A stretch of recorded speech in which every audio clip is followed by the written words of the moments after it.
देखो world economic forum के दो इंडेक्स अभी हाल ही में जारी हुए ना, और दोनों के दोनों ही महत्वपूर्ण एग्जाम के हिसाब से, ठीक है। तो जो विश्व आर्थिक मंच है, जो वर्ल्ड इकोनॉमिक फोरम है, इसका अभी कुछ दिनों पहले एक इंडेक्स जारी हुआ था, शायद आपको याद होगा, जिसका नाम था क्या था आपके, जिसका नाम था ग्लोबल जेंडर गैप इंडेक्स। क्या नाम था? ग्लोबल जेंडर गैप इंडेक्स जो है, ये इसका नाम था, ये आपको ध्यान रखना है ना। तो ग्लोबल जेंडर गैप इंडेक्स कुछ दिनों पहले मैंने आपको पढ़ाया था कि भारत की जो रैंक है वो कौन सी आपके इसके अंदर 131। याद करो, ग्लोबल जेंडर गैप इंडेक्स में भारत की जो रैंक आई थी वो कौन सी आई थी?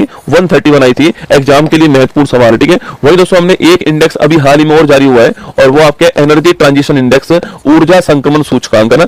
एनर्जी ट्रांजिशन इंडेक्स, ऊर्जा संक्रमण सूचकांक जो है, इसकी बात करता हूं, ठीक है। तो जो एनर्जी ट्रांजिशन इंडेक्स है, अगर इसकी बात की जाए, 2025 की बात की जाए, तो भारत की रैंक कौन सी इसमें? तो 2025 में जो भारत है, इसकी रैंक कौन सी है? तो भारत की रैंक है इसमें 71 रैंक। कौन सी रैंक है भारत की? 71 रैंक भारत की रैंक है, आपको ध्यान रखना है, ठीक है। तो अगला क्वेश्चन आपके सामने यहाँ पर, भाई पहले स्थान पे कौन, अगर पूछूं आपसे इसमें, तो लिखिएगा टॉप करने वाला कौन इसमें? तो इसमें टॉप करने वाला स्वीडन हो गया। कौन है? तो टॉप करने वाला स्वीडन हो गया। अच्छा, बॉटम पे पूछूं आपसे, सबसे नीचे कौन आपके? तो कांगो जो है आपके, यह है बॉटम के ऊपर आपके। और नल्ला पाकिस्तान की रैंक पूछूं आपसे, 101वां स्थान जो है वो पाकिस्तान का, आपको ध्यान रखना है, ठीक है। तो टॉप पर स्वीडन है, लास्ट में कांगो है, और पाकिस्तान 101वें स्थान पर है। ये मैंने आपके लिए लिखवाई है, ठीक है। हाँ, आपको मजा आता है कि भारत पाकिस्तान जो है इनकी तुलना की जाए, ठीक है। तो कर लीजिए, इंडिया जो आपके 71 स्थान पर है, इसको देख के सुकून मिलता है रसगुल्ला। बाकी अपनी तो जो है वो चलती रहेगी दोस्तों, आपके फर्क नहीं पड़ता, पर इसको नीचे देख के सुकून मिलता है ना। तो पाकिस्तान 101 है, बॉटम पे कांगो है, टॉप पर स्वीडन है, इंडिया आपके 71 स्थान पर है। और ये आपकी ये वाली रैंक भी आपको ध्यान रखना है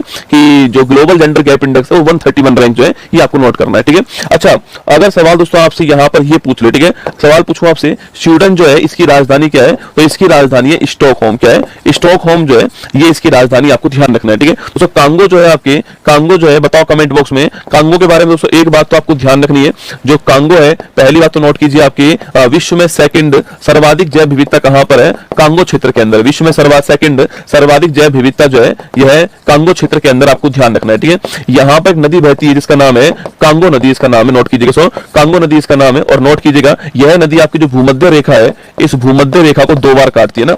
भूमध्य रेखा को 2 बार काटने वाली नदी कौन सी आपकी? वह कांगो नदी है, ये भी आपको ध्यान रखना है, ठीक है। भूमध्य रेखा को 2 बार काटने वाली नदी कौन सी आपकी? वह भी कांगो नदी, आपको ध्यान रखना है, ठीक है। और सो आपकी ये कांगो, आपको यहाँ पर कांगो अलग है और जायरे अलग है ना। कांगो अलग है और जायरे अलग है, ये दोनों अलग अलग सवाल है, ठीक है। 2 देश है, कांगो अलग है और जायरे अलग है, ध्यान रखना, ठीक है।